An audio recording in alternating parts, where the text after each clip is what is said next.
Archie and Lilibet, which you can understand. It's been a very long time since he's seen them. What's it? But the King did indeed send a birthday present to Lilibet. He has only met her once. It seems an awful shame, doesn't it, that the relationship between himself and Archie and Lilibet has been... There is this underlying sadness, of course, because of the rift, that the King is not seeing his grandchildren. I think he's only met Lilibet possibly once.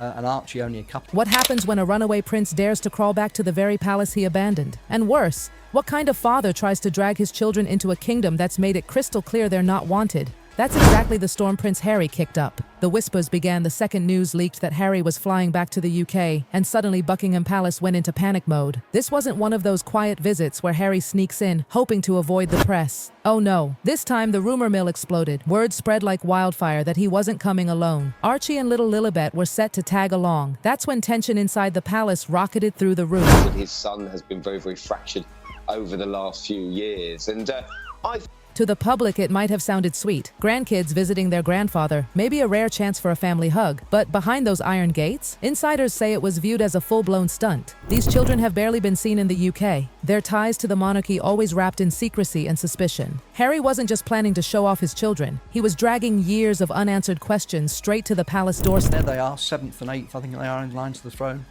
Growing up on the on the west coast of America, and with American accents. And here's where it all exploded. Harry didn't just want Archie and Lilibet to fly in, wave at the cameras, and hop back to California. No, he wanted them inside Buckingham Palace. Not in the gardens, not at some private side meeting. Inside the very beating heart of royal power. For anyone who knows the monarchy, that's no casual request. That's audacious. He doesn't see his relationship with his son as should be standing in the way of his grandchildren. Hopefully, that's something that can be repaired, even if his relationship isn't on the mend with his son over the next few months and years. In Harry's mind, it probably felt simple. These are my kids. They're the King's grandchildren. Let them in. But for King Charles, this wasn't just a pop-in family visit. It was about sovereignty, image, and centuries of protocol. Buckingham Palace isn't just a fancy house. It's an institution guarded by traditions that Harry himself grew up under. Barging in with demands, that was bound to set off alarm. That also for Thomas Markle, Meghan's father, that they don't see them. So that is the underlying sadness. And sure enough, when Charles caught wind of Harry's request, insiders say the answer was swift and merciless. A flat, uncompromising no. No negotiation, no compromise. Just the cold steel of royal authority slamming down. This wasn't about hugs or love. It was about drawing a line in the sand. Let's be brutally honest here. Charles's rejection wasn't just a father saying no to a son. It was the King of England shutting the door in the Duke of Sussex's face, reminding him exactly where he stands. Outside the gates, not inside. For Harry, who has spent years trying to claw his way back into relevance, it wasn't just rejection. It was humiliation on a global stage. I don't think there's much prospect of it.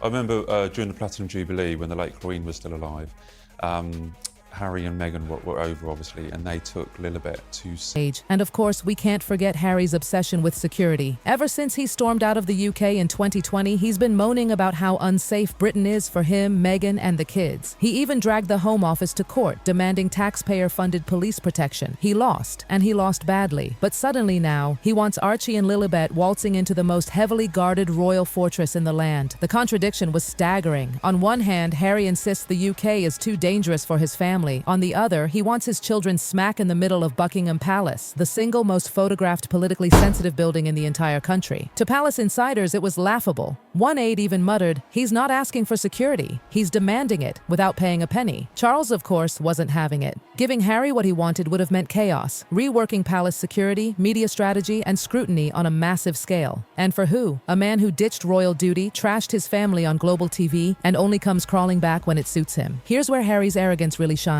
Did he honestly believe King Charles would tear up centuries of royal protocol just because he asked? This is the same Harry who cashed in on Netflix deals, wrote a tell-all memoir that painted his family as villains, and turned palace secrets into Hollywood drama. And yet he wants the red carpet rolled out for his kids at Buckingham Palace? It's breathtaking hypocrisy. He wants the perks of a prince without the responsibilities that come with it. He stormed out, burned bridges, sold his story to the world, and then has the audacity to act like nothing has changed. One royal watcher summed it up perfectly. Harry doesn't want reconciliation. He wants access. And Harry's list of demands didn't stop at Archie and Lilibet. Oh no, sources whispered he wanted far more. He wanted his financial support reinstated. The full royal treatment. Not just for himself, but for Meghan too. Think bows, curtsies, motorcades, and every bit of the royal circus. It's as if Harry truly believed he could cash out of the monarchy when it suited him and then cash back in whenever the mood struck. And while Harry was sulking and pacing across the UK, fuming over his father's brutal rejection, Meghan Markle was nowhere. No interviews, no teary statements, no conveniently leaked sources close to Meghan. Just silence. And in Meghan's world, silence is never just silence. It's a strategy. Think about it. Meghan knows how the British press works better than anyone. She knows if she'd stepped foot near Buckingham Palace, every camera would have locked on her. Every headline would have shifted from father versus son to Meghan versus the monarchy. It would have been carnage. So instead, she stayed in California, letting Harry take the hit alone. Some call that smart, others downright cold. And the bigger question, why did she distance herself at all? Was she keeping her hands clean for her next Hollywood project, carefully avoiding the mess? Or was it a not-so-subtle message to Harry? This disaster is yours, not mine. They were once the rebel power couple fighting the crown together. Now, Meghan's eerie silence suggests a new strategy. Harry plays the wounded prince. Meghan plots her next move from the shadows. And let's not kid ourselves. Meghan never wastes good drama. She'll stash this humiliation away, ready to spin it later in a Netflix doc, a podcast, or a glossy interview. For now, though, her silence is deafening. It leaves Harry isolated, exposed, fighting a losing war with no one at his side. On the surface, Harry's request looked like a father's attempt to bond his kids with their grandfather. Sweet, right? But behind palace doors, whispers suggest it wasn't about hugs at all. It was about custody. Here's the kicker. If Harry could establish the UK as a base for Archie and Lilibet, it could shift the balance in any future custody battle with Meghan. Legal experts have already speculated this trip wasn't about royal bonding, it was about planting legal roots. Imagine the optics. Archie and Lilibet photographed inside Buckingham Palace, standing with the king. Suddenly Harry has proof that Britain isn't hostile. It's home turf. But the humiliation doesn't just stop at Harry. Think about Meghan. She built her empire on the idea of reinvention, power, and independence. Yet what's more humiliating than her husband, her partner in Brand Sussex, being treated like a beggar at the palace gates? It doesn't just dent Harry's pride, it dents the entire Sussex brand. And this humiliation has ripple effects. Global brands, Netflix, Spotify, all the corporations that once saw Harry and Meghan as fresh, glamorous rebels are now forced to watch as their image collapses. If the monarchy won't respect them, why should anyone else?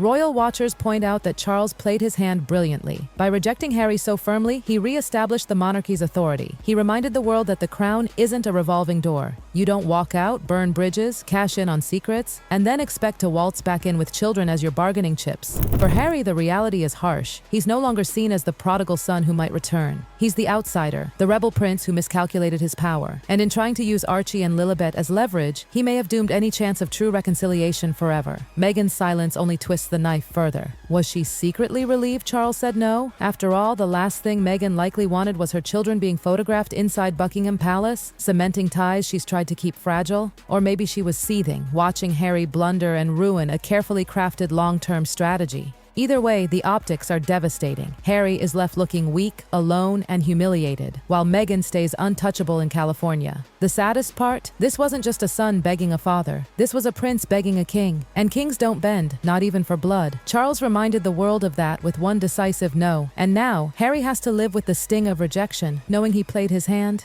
and lost. And here's the kicker. This wasn't just a rejection. It was a message. The door to Buckingham Palace isn't just closed for Archie and Lilibet. It's closed for Harry, permanently. The irony of it all? Harry once walked those palace halls like they were his birthright. Now he's reduced to knocking like a guest, only to be turned away. And the press didn't let him forget it. They feasted on the image of a prince, stripped of power, begging for scraps of acknowledgement. For years, Harry and Meghan have tried to play both sides, royals when it suits them, celebrities when it pays. But this debacle exposed the truth. The monarchy has moved on without them. Charles has no intention of letting them back in, and the institution has already decided where they belong, outside. And the humiliation cuts deep, because Harry's rejection wasn't whispered in private. It leaked, it spread, and it became front-page news across the world. Suddenly, Harry's family request wasn't about bonding, it was a spectacle, and everyone knew it. Behind the palace walls, courtiers reportedly felt vindicated.